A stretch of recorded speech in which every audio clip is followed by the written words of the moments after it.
Welcome, ladies and gentlemen, to the Cuyahoga County Public Safety and Justice Affairs Committee meeting this Tuesday, January 21st. 0 degrees outside in the CL and Conley Council Chambers, 72 degrees inside.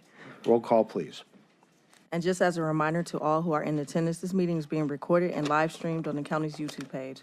Calling the roll, Mr. Gallagher. Here. Mr. Kelly. Here. Ms. Conwell. Present. Ms. Turner. Present. Ms. Simon. Ms. Simon is absent at the moment. There is a quorum. Also like the record to reflect that Council President Miller is in attendance. Welcome, Mr. Miller, as always, and Ms. Simon's on her way. Okay. Is there public comment? No, Mr. Chair, no one has signed in.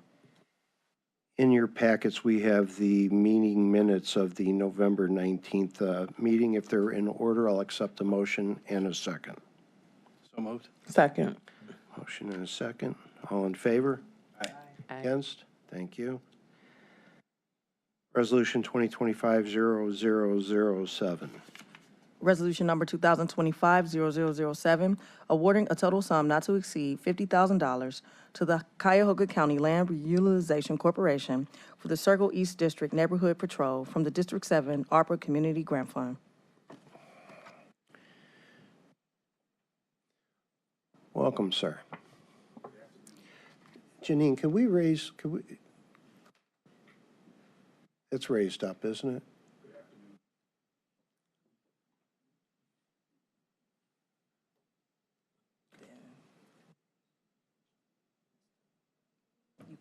There we go. I have a brief presentation. And your name, please. Dennis Roberts, Chief Strategy Officer for the Cuyahoga Land Bank. Thank you.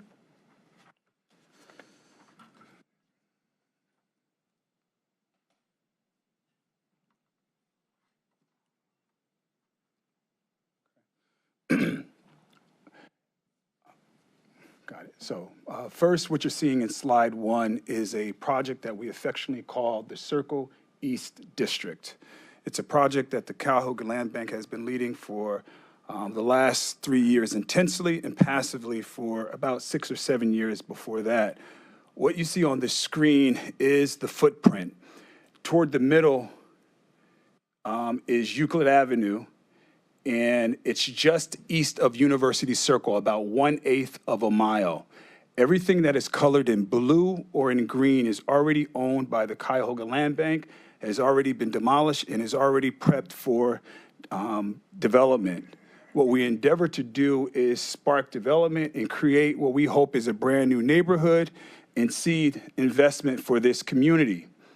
To characterize it, it's approximately 200 parcels that are vacant, 150 are occupied, which are white, that are occupied properties. On the western side is a street called Lakeview. Toward the southerly side, it's a street called Forest Hill Avenue. On the westernly side, you have a street called Farmington, all the way up to the railroad tracks. This is roughly 30 acres owned by the Cuyahoga County Land Bank. The way the land bank got started in this process was approximately 3 years ago, well, actually about 4 or 5 years ago. Mr. Roberts, one Yes. second. Excuse me, Janine, can you move the slides off the bottom up there?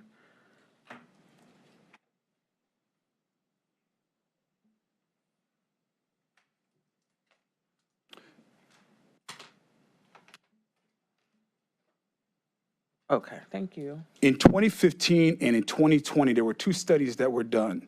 One was done by Case Western Reserve, and another study was done by Cleveland State.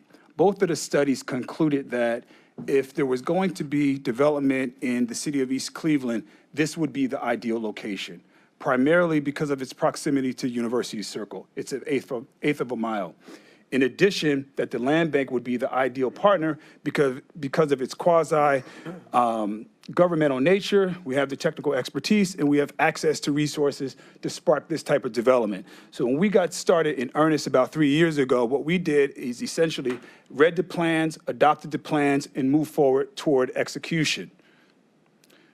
This project is roughly $122 million in total, conservatively, has almost every element, which I'll walk you through just a few.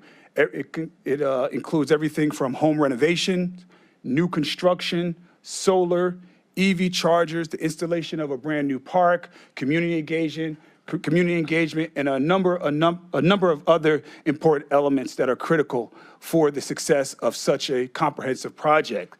Why are we doing it? We're doing it for one simple reason: impact.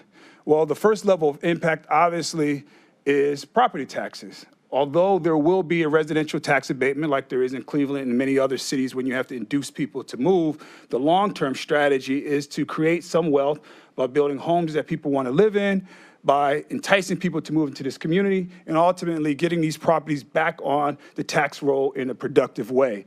Secondly is income tax. In order for people to buy homes, they need to obviously create some type of income. They need to work. Income tax is one of the main ways that a municipality generates income. Job development.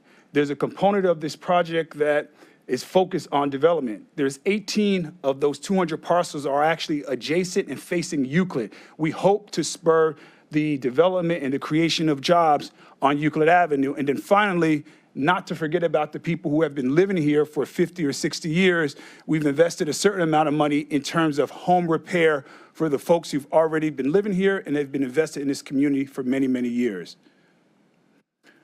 To date, we've raised roughly $17 million. At a very high level, despite what you may have read in the paper, the city of East Cleveland, both the administration and council, have committed $4 million to this project. We have the money. We've had the money for over a year, actually a year and a half.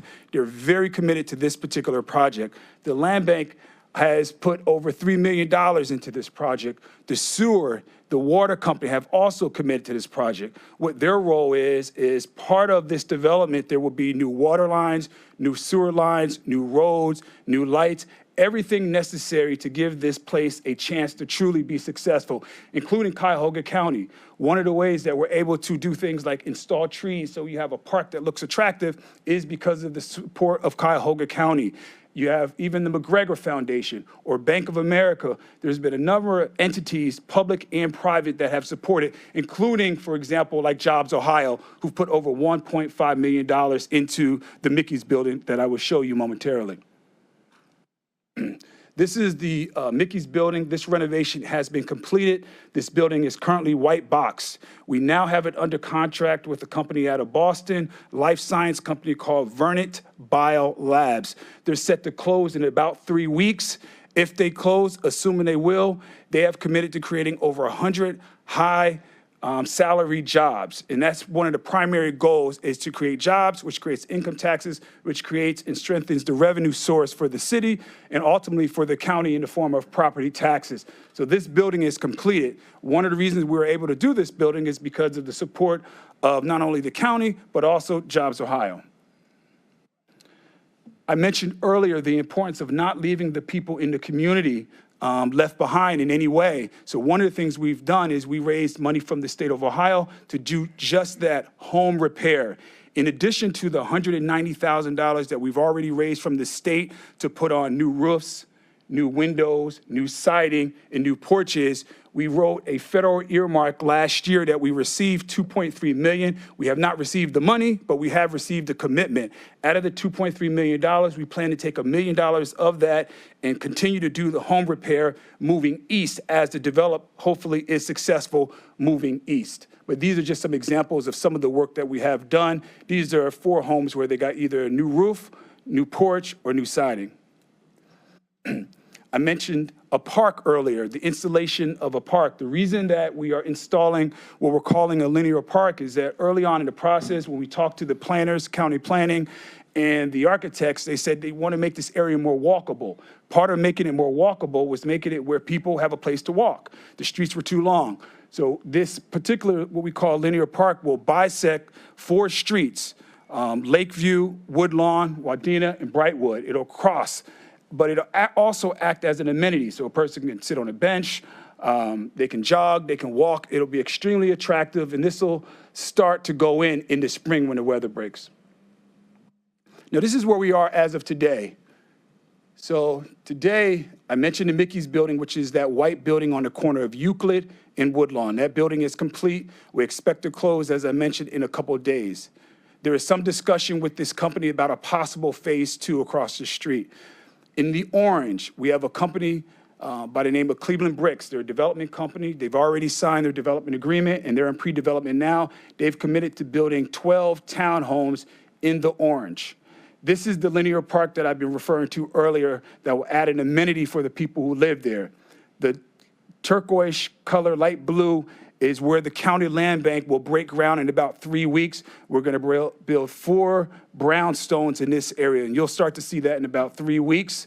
And then we have 2 other developers who are already signed, sealed, and they're in their pre-development as well. They will build out the balance of this street. Our goal really is by this time next year that a substantial portion of this street is fully built out. The pace of the development going east primarily will be driven by the absorption rate, meaning how fast people buy homes.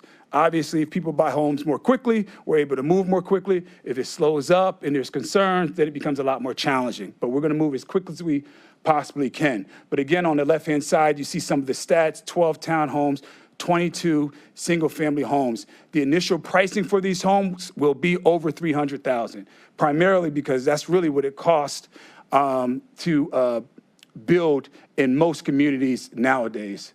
And just so you know, the Cuyahoga Land Bank, we build all over, so we know pretty much what things cost. This is an example of the homes that we plan to build. This is the townhomes that's going to be constructed by Cleveland Bricks. These are the brownstones that will be built by the county land bank. And these are kind of more traditional Cleveland homes with a porch. And here's a traditional Craftsman that will be built by Greenlight, our developer partners. Notwithstanding the fact that we've had some success to date, we have very real challenges, and we recognize that. I mean, we know it's going to be a challenge to sell $300,000 homes in East Cleveland. But what we're really doing is we're selling $300,000 homes in the Circle East District, which is just east of University Circle. So we've been working inside the clinic and with our other partners to market, to put together an incentive package that makes sense, to try to create the kind of environment that is just too good for someone to pass up, including obviously residential and commercial tax abatement. But with that being said, we're here because we have a challenge. The first question that we get for a person who's considering moving in this area is it safe? And it's a very real and rational question.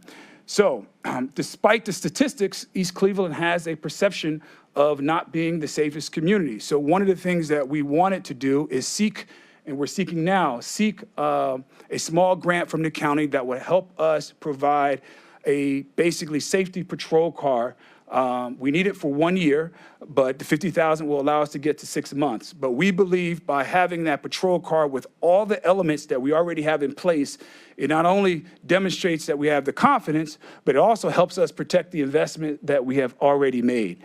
So part of our thinking is based upon a little bit of intuition, but also before we even started the project, I happen to be a real estate agent myself. We did focus groups not only with other real estate agents, other builders, other developers, and safety was one of the #1 issues that we felt like we had to address in order for us to be competitive. I'm available for questions, so thank you. Questions? Yes, sir. Thank you, Mr. Chairman. Mr. Roberts. Is that safety patrol, is that a 24/7? No, we don't envision it being 24/7. Depending on what the budget is, we think it's going to be closer to 5 p.m. to like a 5 a.m., depending on what the budget will allow for. Further questions? I do. Yes, ma'am. Mr. Chair, hi, how are you? And Ms. Simon is I'm in here. attendance. So if this grant goes forward toward the safety cameras, patrols, cameras, design of homes, and those types of things, what happens? Is this going to be sufficient to manage the safety issues? Or is this just an initial investment in an ongoing sustained way to maintain safety? Sure. The safety, the patrol car is one of many factors that creates a feeling of safety. When you go into a community that I think we all would deem as safe, it's really not one factor. A lot of times it's based on lighting. It's based upon the fact that people are around, they're present. It could be based upon the fact that people are on the front porch, that they believe there's going to be a quick police response. This is just one factor. We have other factors.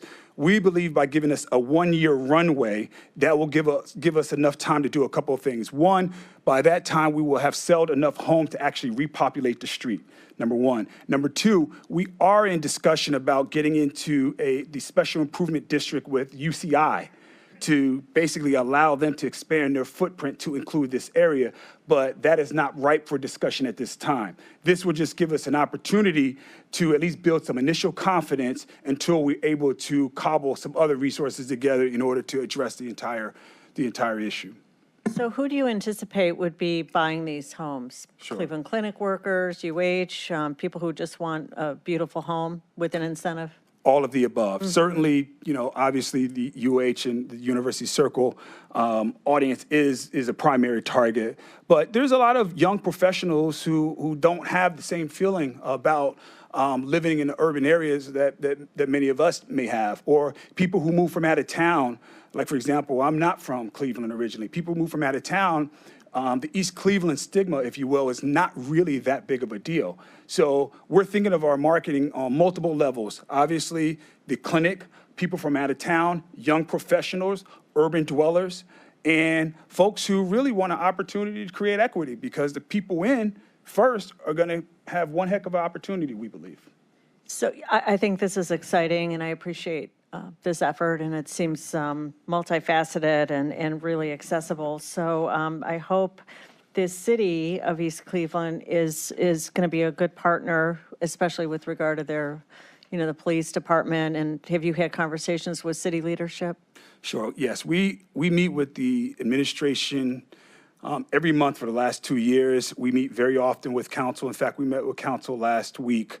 It's one of the reasons I mentioned to you that the administration and council have put $4 million into this project to show you and demonstrate that there really is commitment with regard to this project. They understand the importance. And quite frankly, without this project, you could argue there's not a whole lot happening in 2025. Understood. Thank you. Anything further? Mr. Miller. Thank you very much, Mr. Chairman, and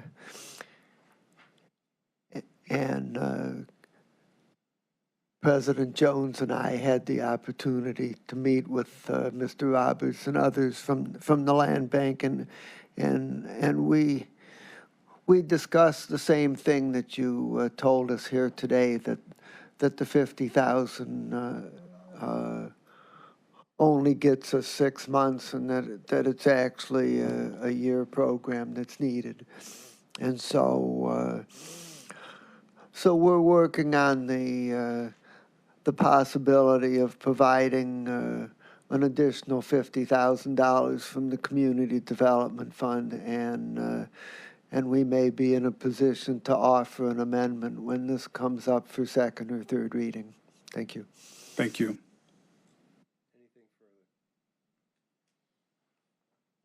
Okay. Hearing no further questions, if Resolution 2025-0007 is in order, I'll accept a motion and a second for motion. second reading. Second. A motion and a second. Further discussion? Hearing none, all in favor? Aye. Against? Thank you, sir. We appreciate your support. Thank you. 2025-0043. Resolution number 2025-0043, authorizing an amendment with the Metro Health System for correctional healthcare services for the Cuyahoga County Jail System. Good morning, council members, or good afternoon. Chris Costin, Sheriff's Department. This is an amendment to the current contract that we have with Metro Health for medical services inside the jail. There was an RFP issued end of last year, which just closed January 11th, I believe. This amendment will be needed to allow time for jail staff to renew the RFP and issue an intent to award and a contract. What's your timeline on that? The intent to award? I won't hold you to it. I have someone from jail staff coming up here.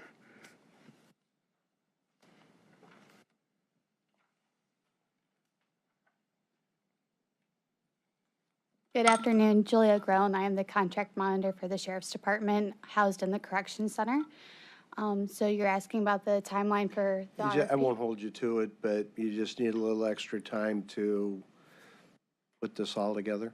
We're looking at probably about maybe 2 months to review all the proposals. We received quite a handful. Right.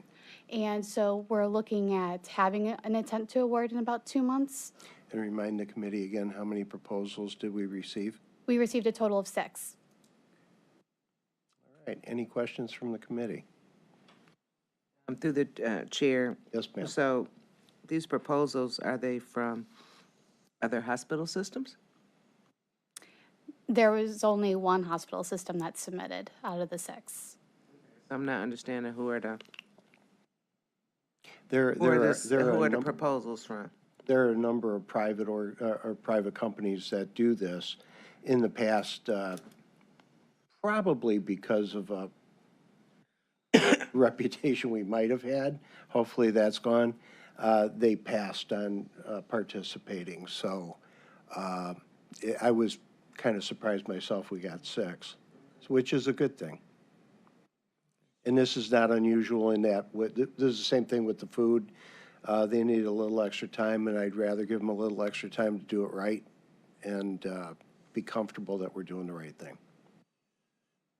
Okay, so if we should move forward with one of those other bidders beside the county hospital, that's a big change, isn't it? Big changes in terms of, I guess it would be, but we're not at that bridge yet, so. okay. We haven't made a determination, which is the reason for the extension, correct? Correct. I just received the proposals in my possession today. So should there be a change in vendor, we would obviously need time to negotiate contract, build a transition plan, and implement that transition.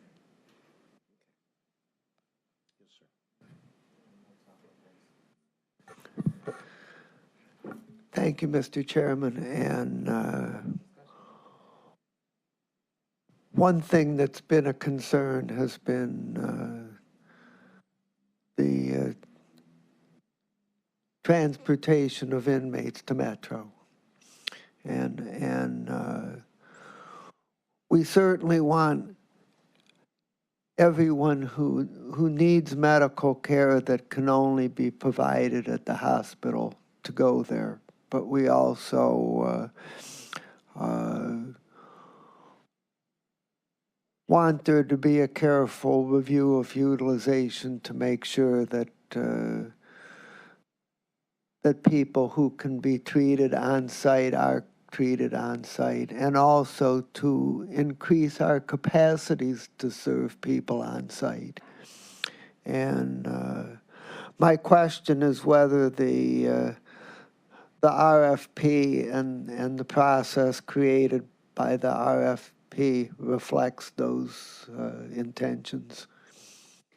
In the development of the RFP, we were very careful to include information that we do want as much quality health care provided on site, as well as the opportunity to get specialized care and any other necessary care available to off-site specialty providers. So we were looking at a full encompassing program essentially with the RFP. So we are putting a focus on making sure that we can have our residents in the facility as much as possible with the medical care that they can have, but should they need to be transported out, that they're also going to get that specialized care. Do we believe that more people can be treated on site that are currently being treated on site?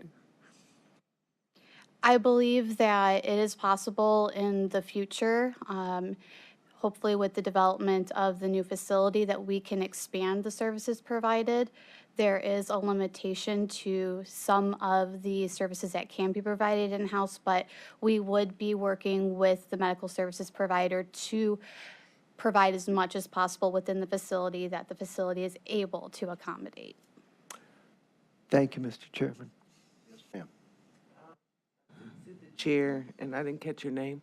Julia Grown. Julia, so the issue is, or one of the issues that I see is, that probably prompted this, was they're being provided great medical care now.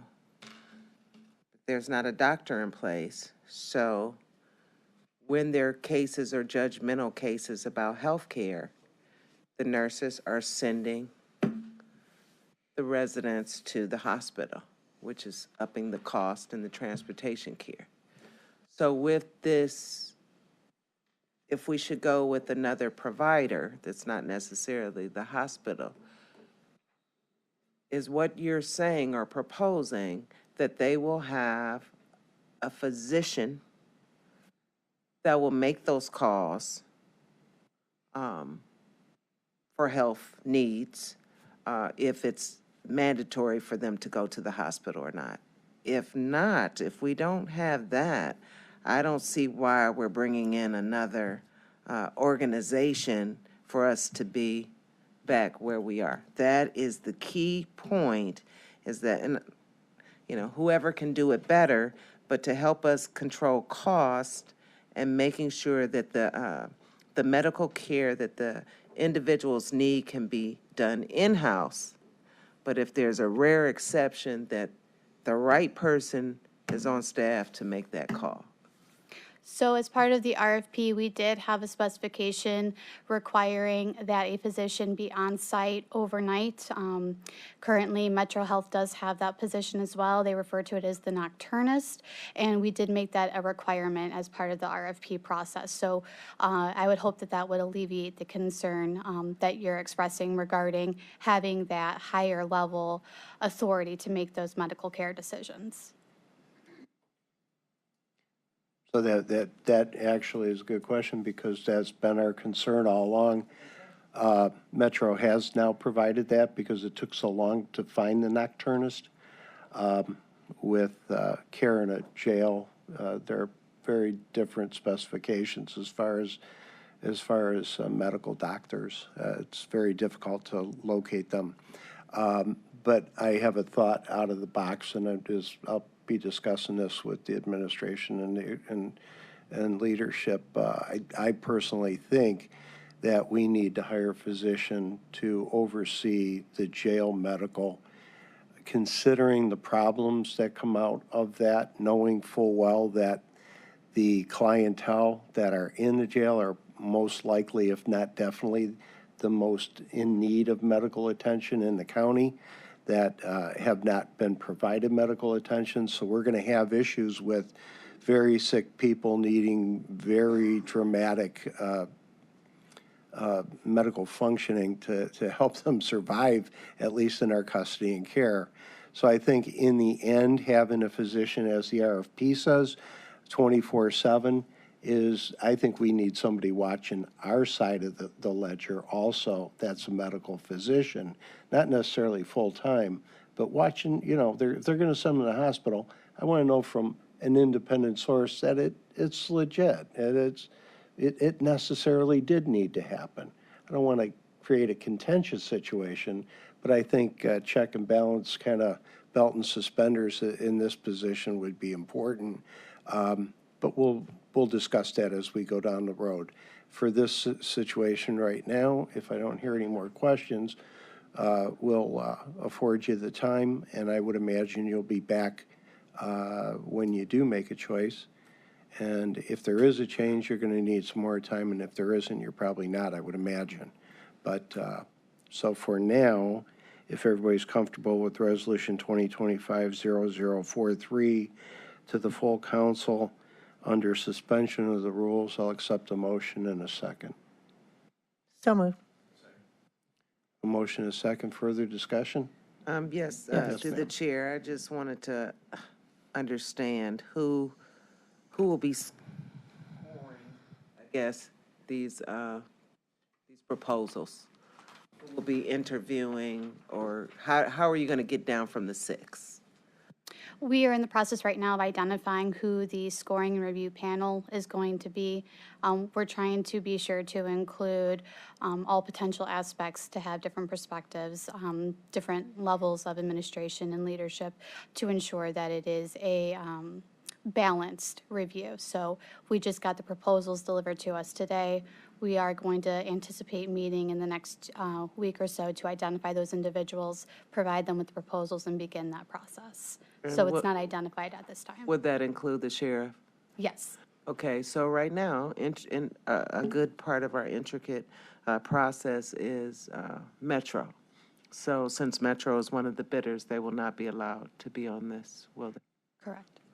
Wanted to make sure that was clear. And I'm requesting for me, at least, to follow up and know who is this going to be on the scoring committee for this. Thank you. Ms. Turner? Yes, thank you.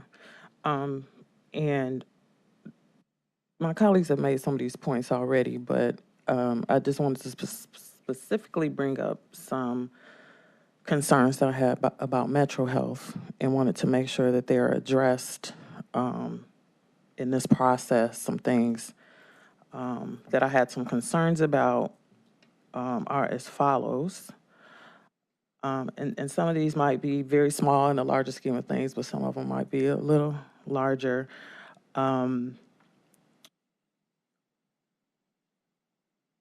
Whether or not they're wearing appropriate attire there, if proper background checks are being done, if they're following procedures as it relates to accessing the corrections facility, are they going through security or are they bypassing that process? What kind of information is being shared through personal cell phones about inmates, HIPAA law violations? Are they following proper procedure as it relates to infectious disease control? Are we using our facility as a training facility for other hospitals and other interns? And what is the approval procedure for things like that? Is that being followed? Our invoicing procedures, are we keeping an account of that? Is it accurate? And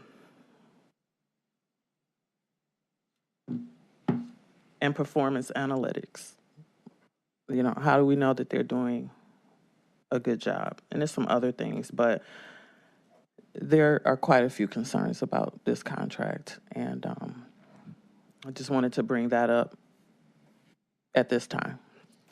I believe, Sheriff, don't we have a person that reviews contracts now within the? That's why I thought you were that. Yes. Yes, Because you said that, didn't you? I did. So that's the person right here that'll be reviewing the contract. And that was due to the settlement agreement that we had. Is there anything you can offer to the If I may, councilwoman? Nestor Rivera, Chief Deputy over Corrections. Good afternoon, everyone. So thank you for your concern, and those items were addressed by Chief Bellamy from Metro. She's been working with me exclusively to correct a lot of these issues. So we're very happy that, you know, she's being very supportive and she's doing everything she can on her end to help us correct a lot of those issues. So thank you. That's great to hear. And how is Summit working out? Phenomenal, phenomenal. I mean, night and day. It's incredible. That's good to hear also. Thank you. Okay. Thank you, Chief. And again, as we heard, getting in the new facilities, important, very important. So we're always keeping in mind that transition. So yes. Right. Thank you. Okay. Anything further? Okay, we have a motion and a second on the floor. If there's no further discussion, all in favor? Aye. Against? Thank you.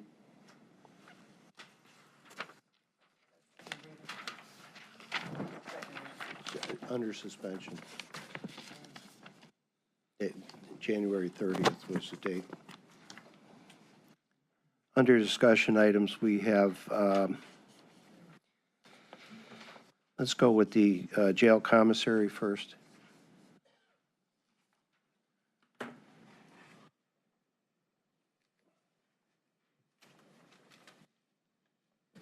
Chris Costin, Sheriff's Department. This is a discussion about an increase to the jail commissary items. Keefe Commissary Network presented the Sheriff's Department with an increase of 5% on their current products that the inmates can purchase. We do have two representatives, Eric and Scott from Keefe, here to discuss the need for this increase.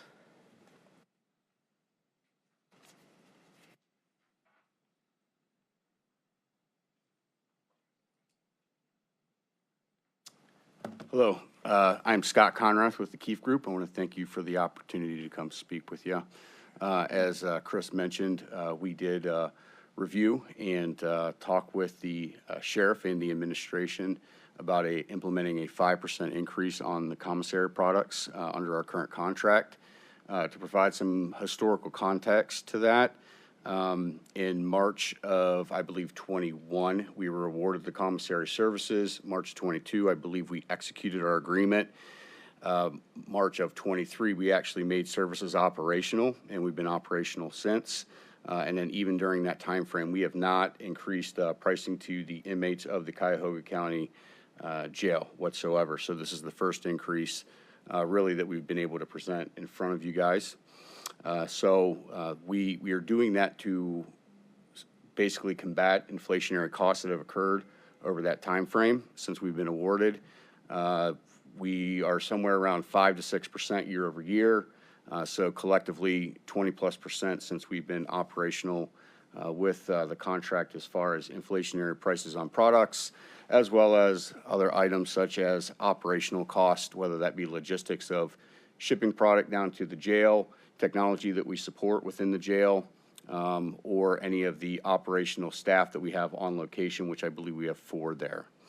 So to give you an idea of even future inflationary costs that do impact our services, items such as palm oil or cocoa or coffee, even is projected this year to increase somewhere in the ballpark of 50+%. So those are things that our company is always combating with the manufacturers and producers that we work with.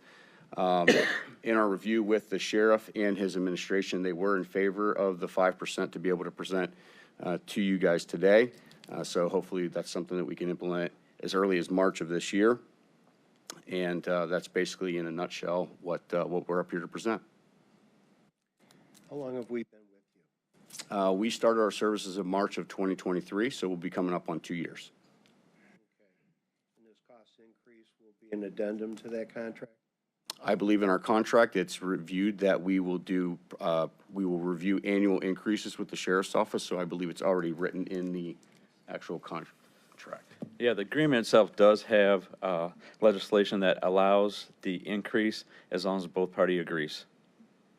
Okay, and your side agrees. It was presented and the sheriff did not have any objections, correct? So, Yes, ma'am. Mr. Chair, you talked about palm oil and other items. What, are these also vending items in the machine? What are we talking about? I'm Sure, sorry that I don't those know yeah, no the problem. breadth of this. Yeah. So those are core ingredients of the products that we supply, candy bars, ramen noodles, things like that. Those are key components of the manufacturing process of those items. And when those items do incur an increase, that obviously impacts the end product. What is how much more are these inmates having to pay versus what they might get at a drugstore on a Snickers bar, Sure, we price it as convenience store pricing. convenience store? Mm-hmm. So walking in, just if I'm in line to go get something like at a Home Depot and I see a candy bar that is being priced, then that's how we're base our prices. Yeah, Mr. Chair, I don't know. I think because these inmates are not coming in with money per se, and that some might have money and they're on their credit, some might not. I'll go with, I think, what the sheriff wants, but I'm not comfortable really of raising these prices, and otherwise, what? I mean, what if we don't? It just stays where it is, and Sure. Well, Yeah. with any organization that we have support structures in place to be able to have those increases help with those. We don't want our services to essentially decrease in what we can have the ability to do, whether we have our personnel on location supporting the commissary distribution or our tech services that we have that are remote. I understand, you're running a business. This is a big contract for you, though, and Sure. I'm not sure what the spread is on your profit and how that trickles down to the inmates, the most vulnerable in our care. And, you know, a candy bar for somebody might be, is a big deal perhaps if that's, you know, their situation. So I'm going to pass with my questions and let the committee proceed. But I do have a little bit of a concern about these prices going up and who's ultimately having to pay that price. You have Grafton also? Yeah, but that is not a county jail. That would be a state prison. Yeah. You have many other jails that this is affected in all of those? That's exactly right. The jails that we work with in Ohio, we present the same exact process to them year over year and review. And again, much like Chris had mentioned, it's a mutual agreement on how we proceed with pricing adjustments depending on, inflationary costs. Do you work with any other counties?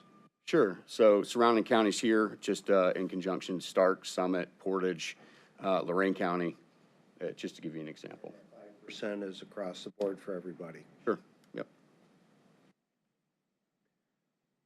Okay. Times are tough, huh? Okay, well, yes, ma'am.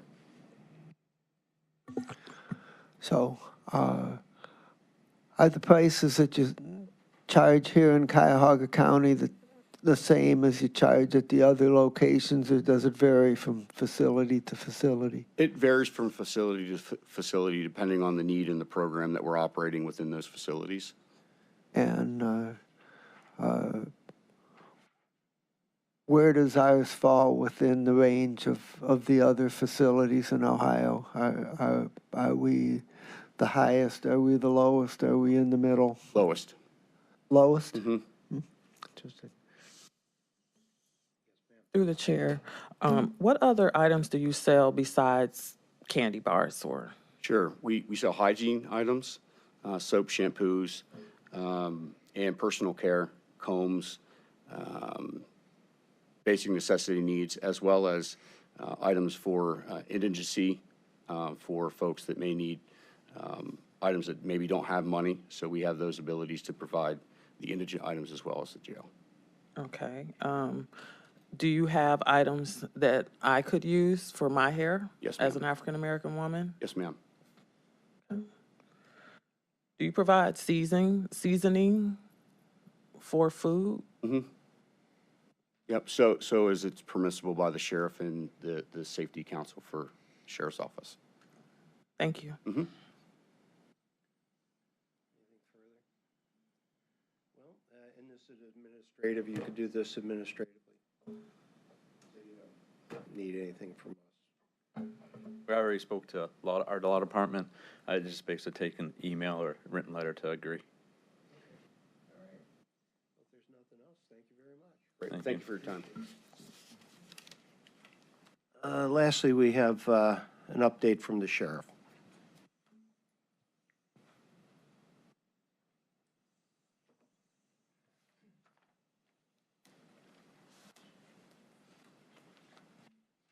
And from the committee members, you have the printout on the timeline. Welcome, Sheriff. Good afternoon, Councilman, Council. Happy 2025. I know it's a bit cold out, but we're still conducting business, and that's a good thing. One thing I will comment on, a previous request item for Keith. Sometimes you don't want to jump over dollars to pick up pennies, and it's important, the level of service that they provided since preceded me, the issues with commissary, we've not had one issue. They've been extremely responsive, very supportive to service delivery. And I can tell you from speaking to some young ladies upstairs, they made a request about some hair grease, some brand, and I communicated that to the chief, to Keith, and it was addressed. So I can tell you, a very responsive group and appreciate their service. And we're getting there without everything, like Summit. I forget who asked about Summit. Councilwoman, thank you for that. Thank you for being there for the onboarding. All working really well. So I just want to make sure that I mention those important, critical partners that we have contracts with, which help us deliver that superior service. Just get right to it. I think that, here we go. Okay, just start with a budgetary overview, and I'm going to end with the staffing overview of the Sheriff's Department. As you can see, I think everyone's reading it up there. We have 2024 finalized. We have our budget for 2025, and in red you see some slight differences there, and I will certainly explain why there are some of those differences. Just at the top of the list, LiveScan, $350,000 machine that we're in the process of purchasing, so that certainly, that price is not pennies there. But probably most importantly, Trinity, we had 3 months of invoices that we had some discord on as to what we should pay. It was so serious that it had to go to the law department before we could pay, because there were some big differences in that. Not to bore you with a long story there, but law department recommended we pay the tier 1 charges that they had on there, and that's going to be about $1 million. Actually, that was, we paid that. But the point is, that was a 2024 expenditure, which didn't come through into 2025. So we paid that out of 2025 budget. So just so you're aware, that was one of the closing things we had to do with Trinity. Metro Health, very similar, and thank you, Councilwoman, for the questions about Metro Health, who is our partner in delivering service. And I'm always proud to say our correctional care is probably the best in the state, if not the country. However, obviously, there's all kinds of challenges that we face on every front, and the Chief Rivera is working with over there, doing great work to make sure we minimize those. But we did have some differences in some invoicing issues we had to correct, again, with Metro, and that was at $4.3 million. Again, it was after 24, so we paid that out of our 25 budget. But it was an expenditure we had to pay, service we received. It was just a budgetary delay. Jail management system, as you know, is our newest one, our biggest expenditure, and IT is covering that, so that's, appreciate the executive team for supporting us with that. Obviously, our authorized strength is where it is.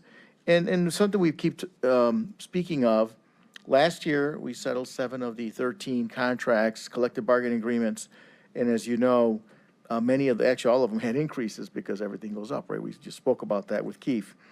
And that's about a $9.15 million increase that we're obligated to pay, because that's what the collective bargaining agreement landed for correction officers, for deputy sheriffs, for protective service officers, and a couple of other classifications. So that's a significant increase there.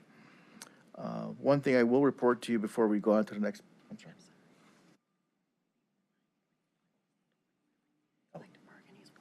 Okay. Just so I'm clear on that, my explanation is total of 9.4, and I'm sorry, it's 4.8 for the collective bargaining agreement, which about $5 million that we can count on. If we compare year to year, that $5 million is just from the increase, so we're aware of that. The good thing I'm very happy to report today is that our 10-hour shifts that we started last fall have been working quite well, and when we do report down, and Councilmember, you asked me about that, when we get that report to you, you'll see that there's been a decrease. Not perfect, because at the end of the day, you have X amount of people, X amount of hours of coverage. But how you deploy that coverage is, I think, a tremendous increase. And again, that was something that we, the continuous improvement team, we have 3 deputy supervisors who were involved in that, helped implement that, and it really has addressed it.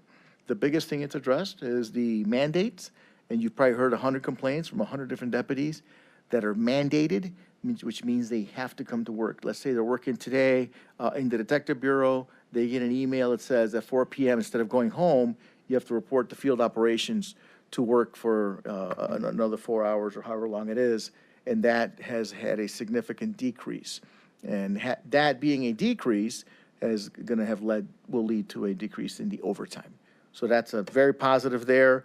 We're tracking that, working with IT to ensure that our Enforce system is working the way it should be and has the requisite functions in it that we can drop down the right drop downs, so we can actually go ahead and track the amount of overtime. Overtime, just to say overtime is kind of a disingenuous because you don't know where it is. It's important that we know if there was a jury that, a trial that went late, if there's a jury that's sequestered, any variety of situations which would incur overtime. Well, if it's overtime because of the increases that required for transports to the hospital, that's important also. And the way the system was being used, I think that it was going through some growing pains, and it wasn't optimized for that. So we're going to ensure it's optimized so we have that level of fidelity when we examine the system to see exactly where the overtime was, what division it was, what days of the week, what times, so we can plan by staffing to address those. At the end of the day, you have X amount of hours, X amount of people, but there are ways to deploy to reduce that, and I'm glad to report that that's working well. On that point, through the chair, to the sheriff, has there been any significant reductions that you've seen since you're working on that? I don't have the, through the council, through the chair to the councilwoman, that, don't have the specifics on it. I can tell you anecdotally, we have that, and when we report that, we'll report out not only in dollars, hours, but also the effect on mandates, because some people are affected more than others. There are some who volunteer to work every single shift that they can have overtime, others not. So it's important to know who is working where and where we put those people. So we'll have that for you when we have that report. I anticipate by the end of the first quarter, we'll have that compiled, so we have a good solid block of time to report on. Okay, and you started this last year? November, yes, ma'am. Okay, thank you. Okay, thank you. Through the chair, since we're talking budget, and I'm really excited about my new assignment as Finance and Budgeting Chair. Thank you, Council President Miller. Yesterday, or I'm not sure when travel started, but you sent a delegation to Washington, D.C. to participate in inaugural activities, which I think is amazing for our county and was necessary. As it relates to other professional development opportunities when we are away from the county, how do we deal with coverage? And is that considered regular time or is that overtime? Through the chair to the councilwoman, that's a terrific question. It's come up a few times. Specific to this, the timing was ideal. If the timing was different, we could not have supported it to this extent. We sent 27 deputies. We were able, number one, it was a weekend. Number two, it was a holiday. It was Dr. Martin Luther King holiday, and the inauguration happened to fall on that day. The other side is today happens to be a frigid day, so everything is kind of a slow motion. But because it was the weekend and the holiday, we're able to leverage our courts division. The courts division, being as large as it is, those deputies were able to filter through the agency and allow us to still support everything we had to support and have a reserve in place because it was a holiday. If it had been a Tuesday to a Friday, we probably could not have done it to that degree. So that was just to our benefit that the timing was ideal. Okay, thank you. Okay. Pick that up for us? Yes, sir. Yes, sir. There's reimbursement from the federal government on those. Yeah. Could you switch back to the prior slide for a moment? Yes, sir. So, for 2024 actuals, you had 27,477,000 for total revenue and budget this year for 17,563,000. Can you tell me what that revenue consists of and why it's 10 million less in 2025 than it was in 2024? Through the chair to the councilman, I don't have that exact answer, but I know that our business manager does, so we'll give you that answer. Good afternoon, council members. Donna Khalil, Sheriff's Business Services Manager. So, so you're asking what is the difference in the revenue from one year to the next?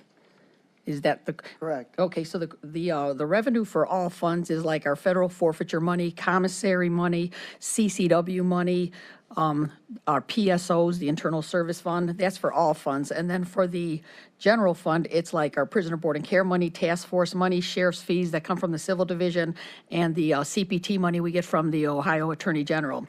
But the difference is in '24, we caught up with billing the city of Cleveland for security.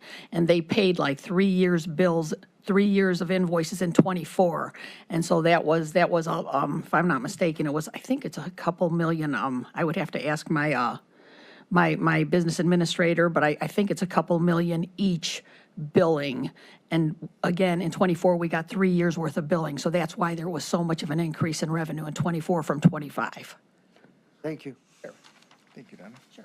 Okay, now, Thank you, Mr. Chairman. yes, sir. Sheriff, are there any employees from 2024 that may have not been paid all that they're due at this point?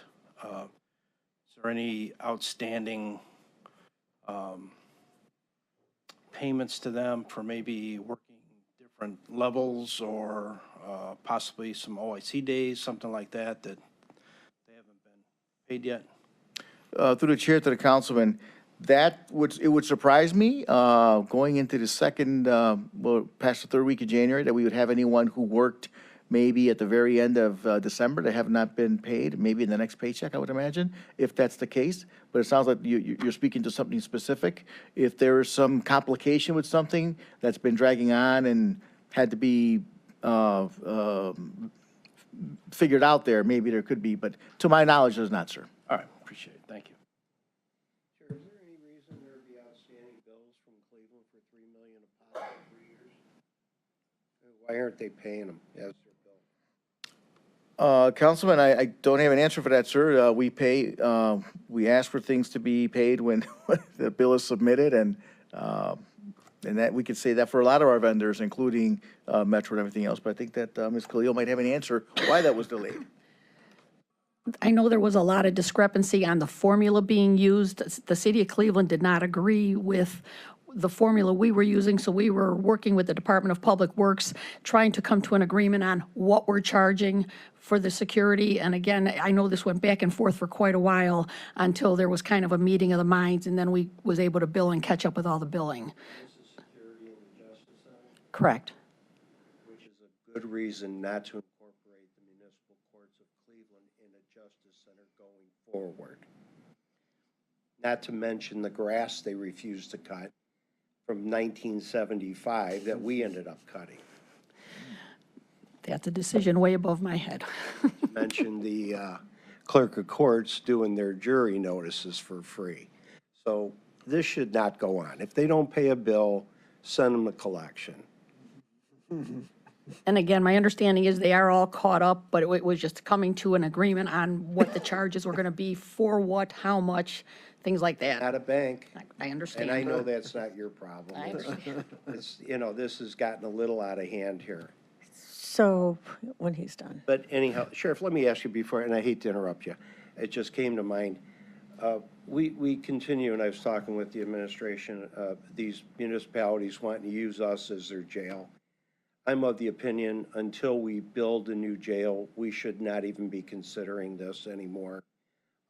It hasn't been a very positive thing for us, at least in the flow and security. While we like to help people as best we can, we don't want to hurt ourselves in the process of doing it. And it seems that's all we've done is hurt ourselves. And I'm getting reports that some of these municipalities are basically using us as a drunk tank, which is not which is not what we are. We're a county jail. What's your opinion? Because we have Bracknell in the hopper, and we have Cleveland not paying what they should be paying, and other municipalities paying $60, $70, $80 more a prisoner per day. What's your thoughts on this? Councilman, I believe that the cost is what the cost is, and every municipality we contract with should pay the same cost, because the cost of that bed for the individual, whether it's for disorderly conduct or for aggravated murder, is the same cost. So all municipalities we contract with should pay the same amount. Right. Well, my thought is if Cleveland is refusing to pay the going rate, which they are, and then using their threatening tactics of charging everybody under state, which is fine, then what stops every other municipality from doing that?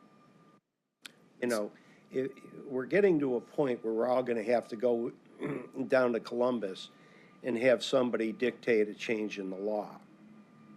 Because we can't afford this, as you know.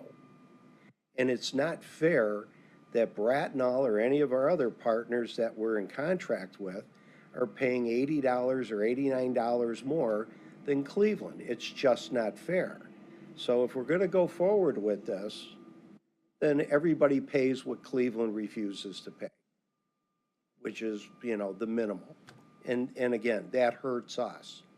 So we have a duty and a responsibility to be fiscally responsible and agents of the taxpayers. And by not making people pay the going rate, we're falling down on the job. And again, not your problem. That's the administration and the council's problem. I just wanted your thoughts. So I know the executives team is actively working with the city of Cleveland to address that difference in pay there.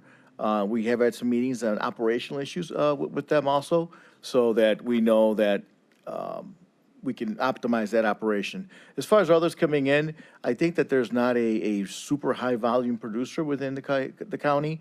So if a municipality wanted to sign on and get on with the program, I think that it would benefit us in the long run. When we transition to the Central Services Campus, we would already have that flow in place with that agency.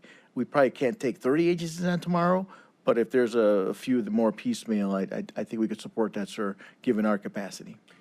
Again, the danger I think that we're running into is that what stops everybody from demanding to be participants in that when we know we can't afford it. So it's a double-edged sword. We'd like to do it on one hand, but on the other hand, we have a responsibility to the taxpayers to watch those costs. And the two don't seem to mesh. Anyhow, sorry to. Mr. Yes, Chair. ma'am. I have to say that I think we have a responsibility to the communities we represent to provide them an opportunity to bring in misdemeanants, higher level ones, if that's what that municipality needs. And I have not seen any municipality take advantage of the situation we have with Cleveland. I think what I've seen so far is the municipalities are responsible and understand the cost. I think the problem lies with the city of Cleveland, and for some reason, our inability as a county to make this right. I asked for a prosecutor intervention months ago to deal with the city of Cleveland's breach, I believe, of contracts, and nothing, as far as I can see, has been done. I'm told constantly, repeatedly, that there's conversations happening, and I heard it today from the sheriff, and I don't, no reason to believe that's not the case. But at the same time, we're having conversations with nothing happening, and year after year after year, we lose money. We're losing a lot of other things as well, as we see how this trickles down, and your concern about other municipalities jumping on board, I don't believe that will happen, but, it doesn't look good. It certainly doesn't look right. So I guess what I'm going to ask again is that we have a meeting on this as a council committee, ask the prosecutor to come in, have the law department, whoever's involved with this, come in, because something has to be done. And I'm not sure why this is not being addressed. Talk about responsibility and lack thereof. I mean, this is ridiculous already that, this has lingered on. I guess I want to see how much money we're losing over the years also. I mean, this committee's been asking for accountability for years. I do know the administration met with the prosecutor, the law department, the council president, and the executive. I've only been surfacely told what was happening there. I haven't been briefed on that, and I don't know of anybody else that's been briefed on that. Well, when was this meeting, Mr. Chair? I don't want to be wrong, but over a month ago, maybe a month and a half ago. And from what I was told, it was, quote unquote, not looking good for us. Sorry. And that was with the prosecutor in the room. Can we have a meeting, Mr. Chair, on this? I'll be happy to, because I speak to the prosecutor personally. Okay. And he still seems pretty gung-ho on just coming to some resolution here. So well, the real question legally, and we have someone from the law department here, is what authority, if any, does the council have to pursue some legal action on this contract. And that's really what we only can do is talk about it as far as I can see, but I'm not sure that that's entirely the case. Something has to happen with this abysmal, disastrous contract. And the city of Cleveland isn't upholding even some of their, responsibility under that contract, which serves them well. They can't even adhere to what they need to do. Sorry, Cleveland, but Well, again, time. this is a dog chasing its tail. We've been dealing with this a long time. I don't really even blame Cleveland. They got the better end of us on this.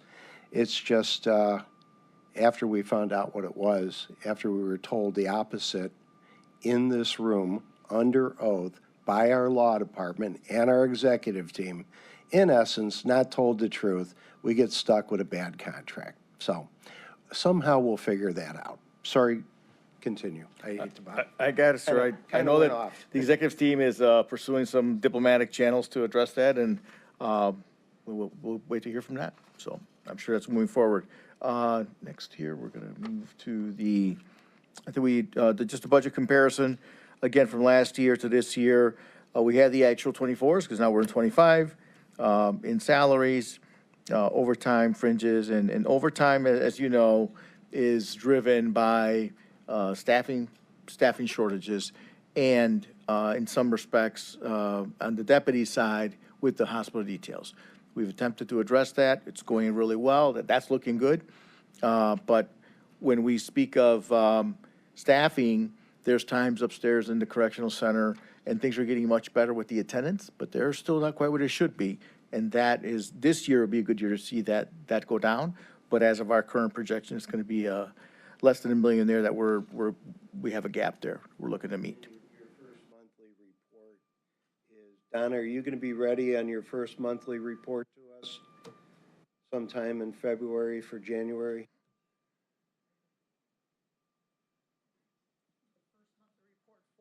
For January. For finances overtime, where the the money's overtime going, who's finances. using it, where our pot is and what's taken out of it. But you're talking strictly overtime? Yes. Yes, we will, probably, by the time the final pay period hits in January, probably by mid-year February, maybe by the next public safety meeting or something. Yeah, absolutely. We'll have something for you then on the overtime. Okay. Not I'm like on you it. have anything else to do, right? We understand, Councilman. What gets measured gets done. Understood, sir. On that note, I will say, policy unit, Sheriff's Department Policy Unit, which is an integrated unit, deputy sheriffs, correction officers, protective service officers serve on that, doing a policy for not only the implementation of the overtime in the deputy side with our 10-hour shifts, but also just deployment through all. So just want you to know that's something we're focusing on. We're going to have a policy to marry our operations. So that's a good thing. Next slide. Oh, I'm sorry, sir. No, this is to the chairman. Could you have the sheriff send this set of slides to the clerk Oh, to yeah. be sent to Yeah, all of us? yeah. Gotcha. Yes, sir. Thank you. Last slide here is going to be the authorized strength. Not going to read it all to you. You know, the only difference we have here is jail corrections. That's been a very fluid number, and I know that typically that number has been somewhat lower. It has spiked, it's gone up. That's where it stands today. And obviously, it is a number which fluctuates with retirements or resignations, terminations, et cetera. I know that number will be impacted by some terminations here in the near future. Again, we're still addressing through the AWOL violator policy, so that's one thing that's going to come from that. But other than that, we're getting where we need to be. Never we asked for staffing, but as far as our budgeted staffing, we're nearly there. A couple openings in deputy sheriffs. We're going to fill those here by February, I believe. And the rest of it is what's contractual and what's budgeted. So we're not way under on any. Difficult to hire sheriff's clerks, as we know, but a few positions a little more challenging. But I can tell you that there's a lot of benefit to having people who work in the unit, and it's another model that I'm working on, assist with the recruitment, because it's important that they answer the questions from those asking about the job. rather than just having someone who's totally removed from the operation, it's important to have a representative from that bargaining unit present, and that's always very helpful. So I just want to mention that to you also. Through the chair. Yes, ma'am. Is there an estimated figure for that 1,217? The estimate? I think How much that, is that costing us? oh, I don't. You Yeah, don't have to wouldn't have be it the- today. That wouldn't be the total budget. We can definitely get that. So Okay. just put a number to the exact number, just purely staffing, 100% staffing. Got it. Yes, Thank ma'am. you. And I was going to ask a similar question, but on the reverse, for the vacant positions, how much are we actually saving? Okay. And what's the total? Because I'm sure 12 is not the, no, I was trying to add it up real quick. Total number of vacancies, and what are those cost savings? And are those cost savings being utilized for our overtime budget right now? I don't. I think Donna Cleo has an answer to it, but yes. I can try to put a number to that, but I will say this, that any vacancy in certain divisions is being covered by overtime. So basically, it's bringing someone else in and paying them straight time, but then, of course, you got their benefits, as opposed to the overtime, where you don't have health benefits. You know, overtime, yeah, you have to pay the PERS and the FICA, things like that, but not the health benefits. So it's kind of, that's where you try to find your balance. I can send when you guys, when council gets their numbers from us, I can put something in there as an estimate of what the vacancies are saving, but again, it's getting chewed up in overtime.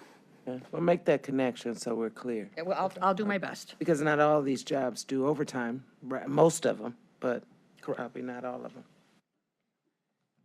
That is correct. Thank you. Thank you, Councilman, and that is my report, sir. I read recently we got a $1 million grant from the feds on the carjacking program. Yes, sir. Could you go into that for us, please? Yes, sir. It's a $1 million grant over 3 years for a carjacking reduction initiative.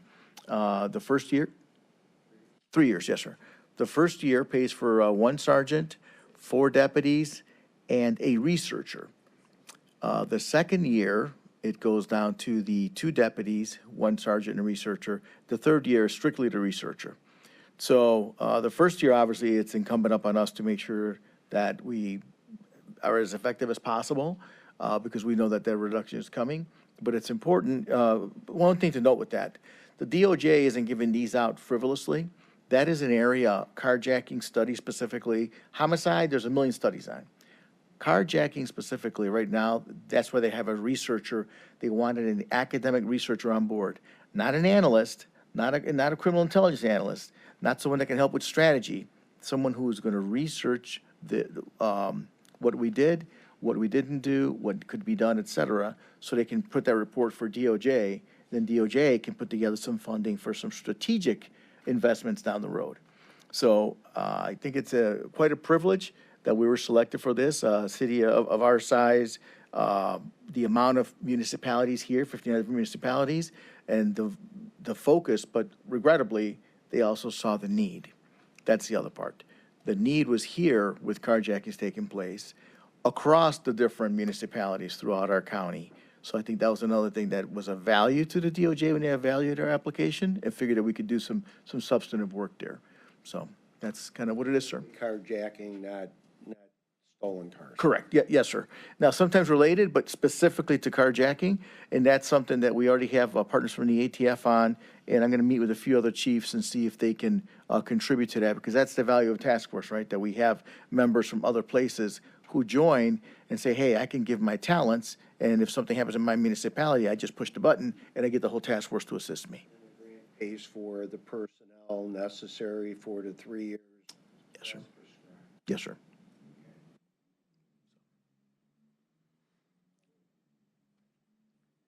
All right. Next thing I have, we've touched on the overtime. Did you get where are we at with the jail with you, with your department?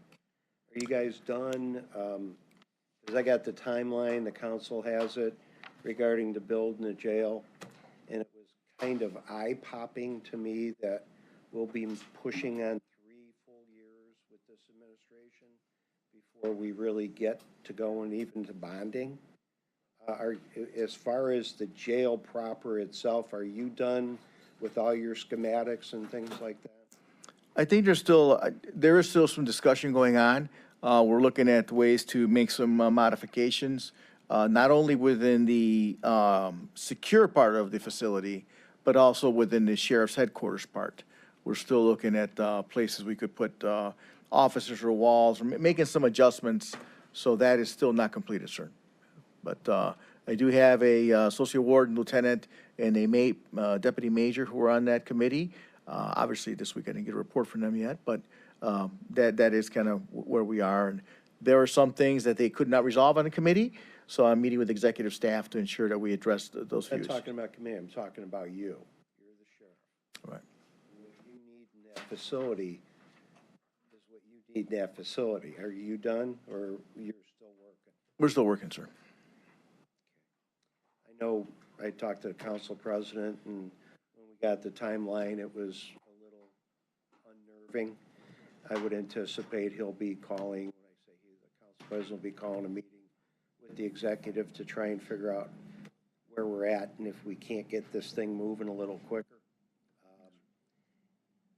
$3 million a month in the 3 years that this administration had it, that comes to $108 million real cost.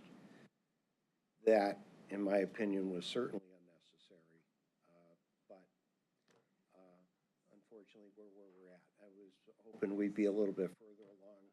We're not. I was hoping that you'd be almost, if not done. You're not. So we're going to have to, kind of square that circle. Yes, sir. Do you have any questions regarding the jail build? Yes, ma'am. Sorry, just quick clarification. GMP. What is that? That's our guaranteed minimal payment. It's going to be our minimal cost. And once you lock that in, that's the cost that the materials and the construction will be. And that's the key thing. Not just, that's as much a key as the budget itself. So you can't really have a budget without the GMP, because they need to mesh. And you don't want to be under, and you certainly would prefer not to be over. So it's a very important figure that we were pretty close to having 3.5 years ago, until we ran into the shenanigans of that. Okay. So that's a very important number to get. So the construction people, the architects, everybody knows what our cost is going to be. Thank you. Is that right, Sheriff? Yes, sir. Absolutely. I know you've been in the middle of this. Other than that, and again, I'll talk to Mr. Miller about a meeting with you and the executive and everybody else regarding this. After you got sworn in, you were on TV. And I know in the heat of the moment, we say things that maybe we don't mean. Okay. But did you really say that when they were talking about the downtown patrol and whether or not it was going to go forward, you're on TV, and they said it would be a $2 million cost estimate, and you said, and I quote, $2 million is insignificant out of my budget. Did you say that? If you're saying I said, yes, sir. If you're saying I said it, I probably did. How about And this? Did you mean it? Always what I mean, sir. If insignificant in what the value we provide. Now, as far as the downtown safety patrol, we know it's 1.2 million is what it really costs us a year, not 2 million. I don't know what news media that was that said that you threw out the $2 million Last number. I saw was 1.4, but, Okay, so- what's 200,000 between friends? Right. When it comes to the impact that unit does, but not just limited, we've talked about this last year, not just limited to downtown. Regrettably, that's the name that has stuck to it. Changing that to the SMART team and deploying it countywide, I think that the benefit to all of the municipalities in Cuyahoga County, when we talk about the let's just say less than $2 million a year that's going to cost, will be insignificant. Again, not jumping over dollars to pick up pennies, but that is an impact that's immeasurable. But it's measurable by those we You know go my to. feelings on this. I haven't been underground with those. And maybe today is fortuitous because you were in the room when East Cleveland was here. Yes.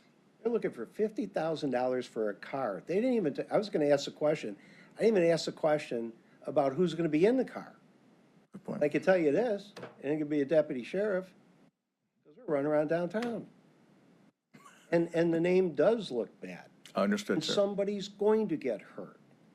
God forbid one of our people, and even God forbid some citizen. This is, I believe, a councilmatic matter that should have been budgeted. This administration refuses to budget it. It smells that friends are being provided services through the county for free. And I think that not only doesn't look right, I think it's ethically challenging and potentially criminal.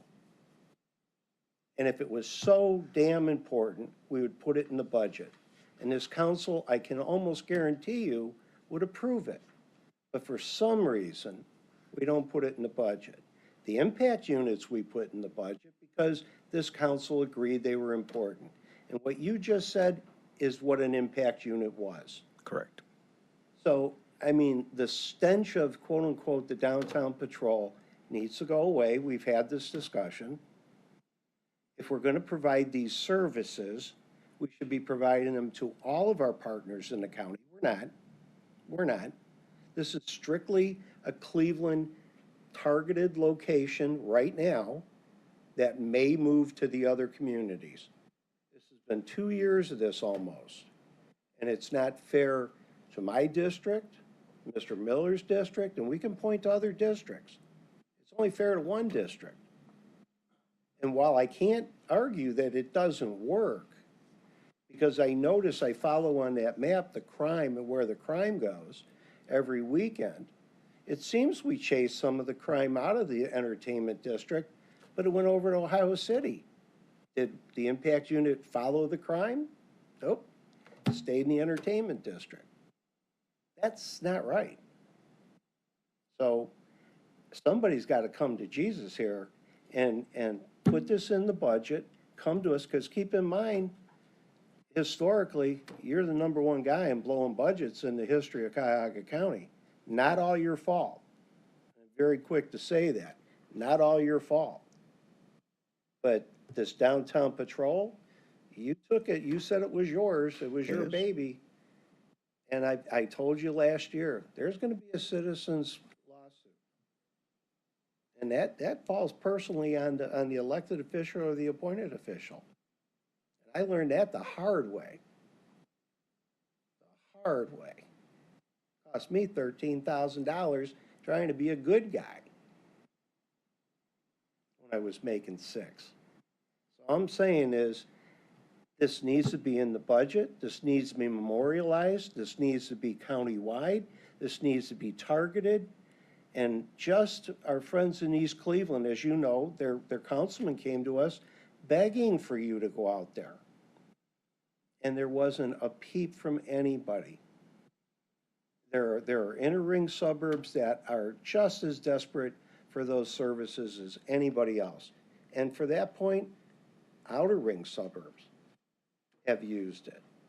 And we got great response. So I'm begging you to get together with the administration and figure this thing out because it looks horrible. And it's costing everybody money but Cleveland. And that's what it is. It's a targeted friends and family deal with Cleveland. And I've had it. I don't speak for my colleagues. I've had it. And if we're going to go to an impact unit, please do. Please do. And I'll talk to my colleagues and go to bat for that. And I'm certain they would be on board. So anybody else have anything? Yes, Yes, ma'am. Good, Councilman. I do. And it's frustrating that we've been having the same conversations regarding the jail and the impact unit every committee meeting and nothing happens. I know you've had it and I've had it with the contract with the jail and nothing happens. So we're, at this point, we're just looked at as, bark and no bite, I believe. So we have to figure out a strategy to have some influence on where this budget is going or not going, because that's the only way to stop or start a program that we don't think is, from a cost-benefit analysis, worth it. So my position on the impact unit has always been clear that, Cleveland should be paying something for it, and we're not getting anything for it. However, they're getting a great deal on the jail. So how does that happen? That they're winning in both ways without, we just take it on both sides. And then I do want, you saying that it's successful and we need to do it, and what I'd like to see are all the stats from when it started until today. Certainly. Like what types of crime, what month by month, Yes. because crime's cyclical. Absolutely. Winter, I'm sure it's quiet, so I don't want that held up as, oh, look how great winter is in January, opposed to the spring when everybody comes out. So that's what I would like to see. But no, this is not fair, and it's keeps going, Mr. Chair. So I'm not sure what we need to do or how to stop it. I mean, if we pull something out of the budget someplace else, would that stop this particular program? I'd like the impact unit countywide. I've said that. But when we're focusing, are you still there, Sheriff, Thursday through Sundays in Cleveland at a dedicated time with a dedicated group of 8, I believe, and a dog? It's not just, through the chair to the councilwoman, it's not just on Thursday to Sunday, but it is that kind of a schedule. And it's not just in Cleveland, and back to Councilman Gallagher's point, they have worked outside at the request outside of the city. So For they have done request, other things. yeah. The focus is here, not denying that. The focus is here because the need was here. But yes, they do work elsewhere. So Sheriff, I have a question for you, and I don't think this is, I think this is the mayor and the executive doing their thing, at some high level that you might not even, I think you like the program, maybe you think we should get some money, maybe not. Council thinks we need to have equity. So where do you think, if we were to pull some money out of your budget to compensate for this downtown unit, where would you like to see that happen? Through the chair to the councilwoman, I don't think there should be any pulling of any monies for that because it is something that's an allocation within my current budget. So Over last year. we were, it wasn't because of the DSP, sir. We were over overall. And, hold on. Yes, it was. Partially, not all of it, but partially, yes. The 1.4 million, absolutely. Okay. And I know you don't have 1.5 million to pull out from anywhere, Correct. is my point. Our point is we can't afford this.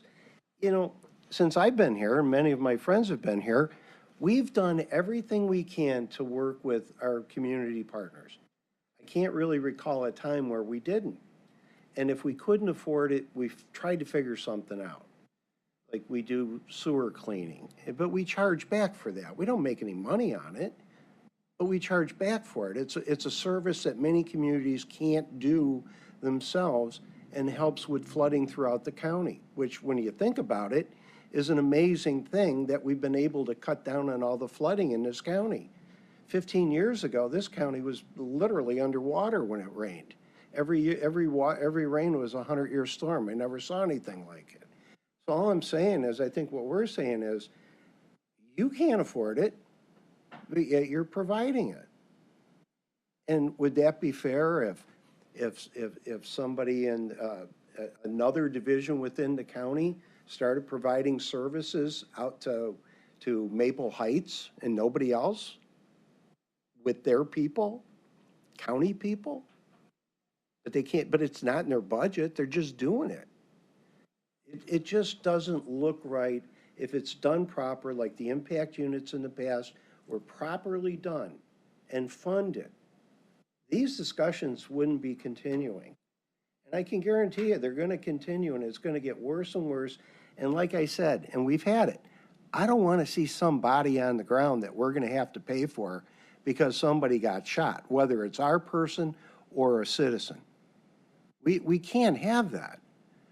And if we're going to provide the impact unit, we're going to be responsible if something like that does happen. Right now, as far as I see, if this downtown unit did something, you are personally on the hook with the executive.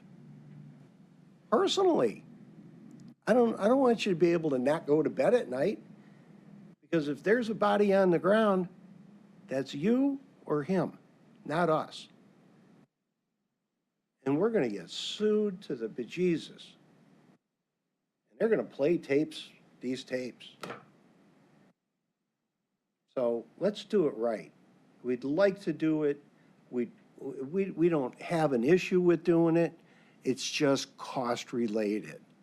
And somebody has to be the keeper of the bank, and that's the council. That's our job. And in a way, we're falling down by allowing this to continue. This has got to stop until the money's provided. And we'll try and find it. Like Ms. Simon said, and you said, you don't have wiggle room in your budget.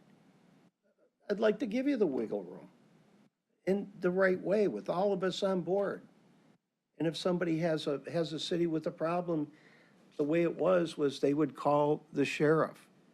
They wouldn't call an elected individual, they'd call the sheriff. Take the politics out of it. If a mayor calls you, that mayor's got a problem. You don't need the executive or the council to get involved. And that's how it worked, and it worked spectacularly. And after the fact, we were then praised, which is great. So that's all we're saying, I think. Yeah, We're not trying to be heavy-handed here, but it's really getting to the point where you get sick of hitting your head against a wall. So that's where we're at. Mr. Chair, if I can I just wanted to finish. So there's no contract, right? No. So there's no obligation to provide this. What if council's telling you to stop? What's stopping you from stopping? Through the chair to the councilwoman, I think that there's a couple of things. You mentioned the sewer district and the flooding and all that. 18 months ago, there was rampant firearm violence downtown Cleveland. That rampant firearm violence is not taking place today. That's part of what's stopping me from stopping it. Also, respectfully, council, we are in the business, the sheriff's department, which is your sheriff's department, the executive sheriff's department. We are in a business that regrettably has some extremely high occupational hazards. Those occupational hazards persevere regardless of what we're doing. If we're doing prisoner transport, there could be an accident, it could be staged, and those deputies will have to make some very serious decisions. It's going to be critical. We have investigators on the Internet Crime Against Children Task Force. They could be executing a search warrant. Something very bad could happen. So we are in the business, regrettably, of things that go bad. So ships were not made to be in safe harbor. We have the best training, we have the best equipment, but at the end of the day, you're right, sir, bad things could happen. You mentioned that the tapes could be played.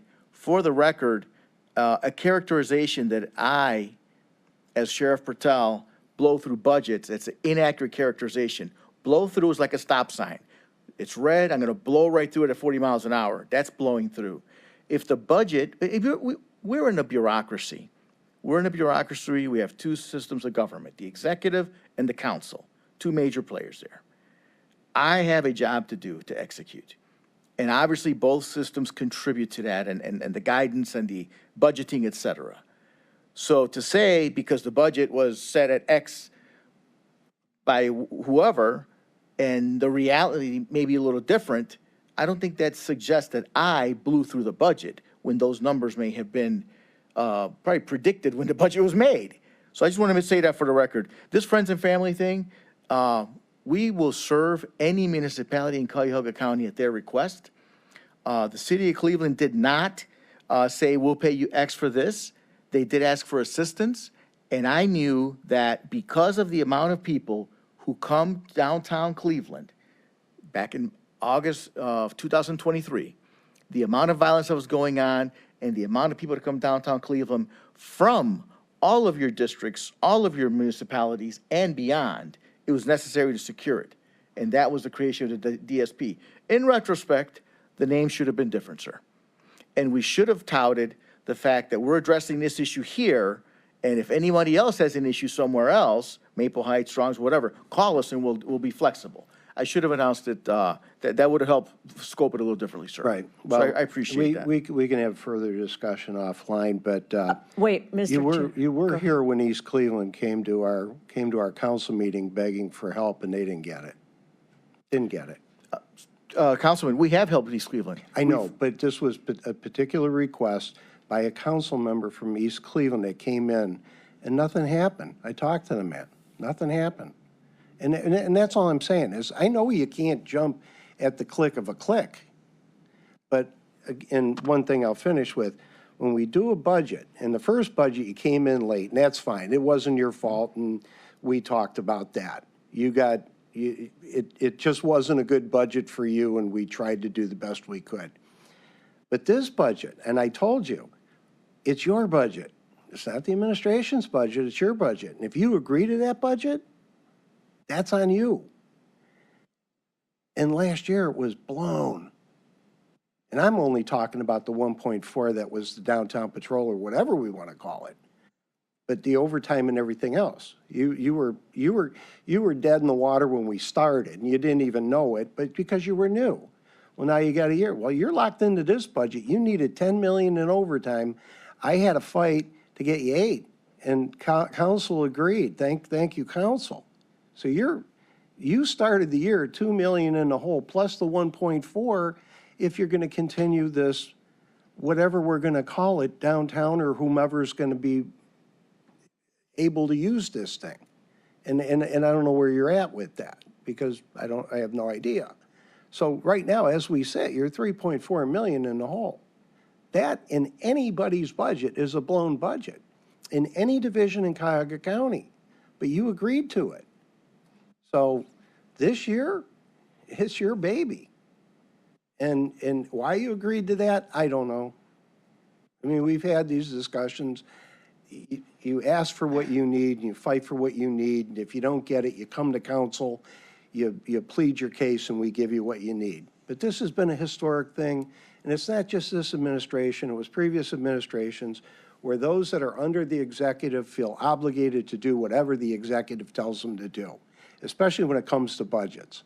And we've had people stand where you're standing and lie to us. We knew they needed more money. But because they were concerned about their job, they said what they were told to say. And I'm not talking about this administration. So that's the struggle that we have. You know, we start asking people after that, are you sure this is the number you can live with? Don't come back. Don't come back.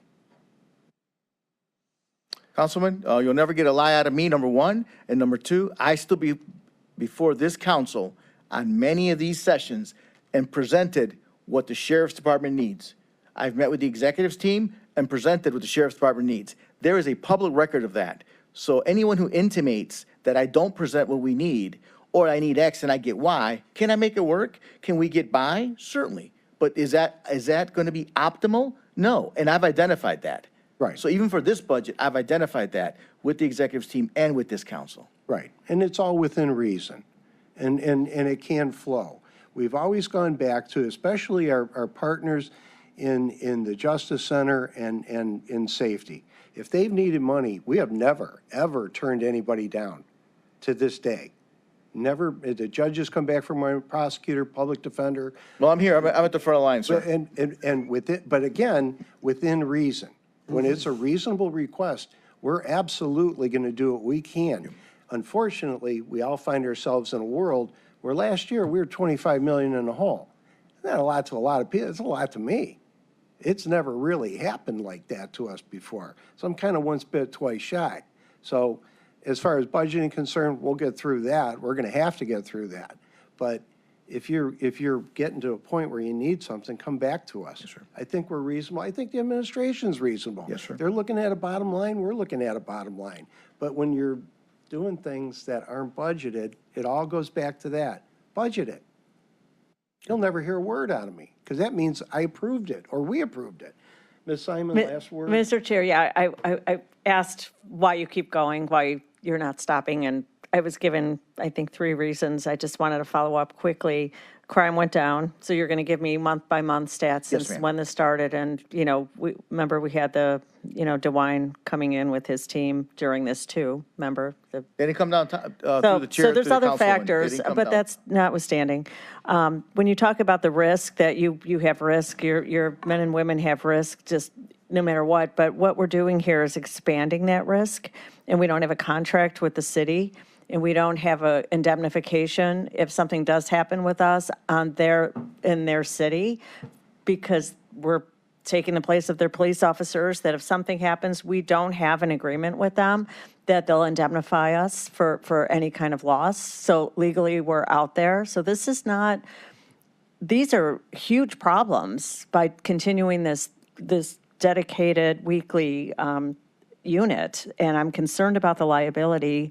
And also notwithstanding, that, we've got a DJ consent decree that's in play with the city of Cleveland to make sure that they're not committing unnecessary force or with whom they come into contact, and we bypass that.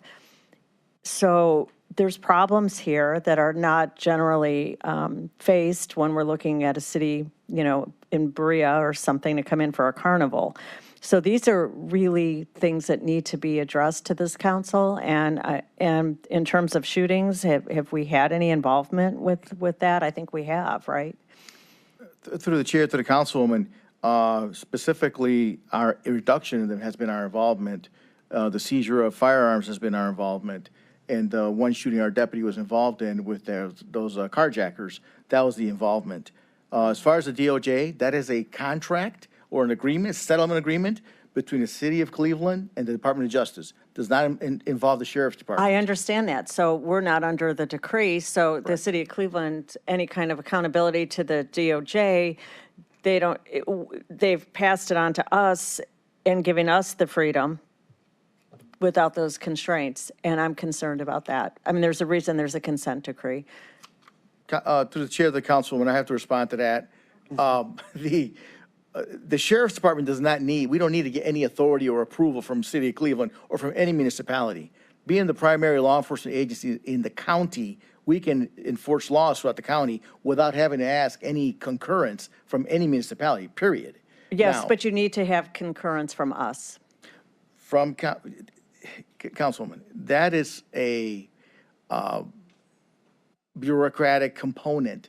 But as far as operationally, we don't need anything from the municipalities. And a part about the DOJ, there's nothing going on here that we're hiding. We have no complaints of any sort, use of force, et cetera. You've got it wrong, Sheriff. I'm not saying that you have something.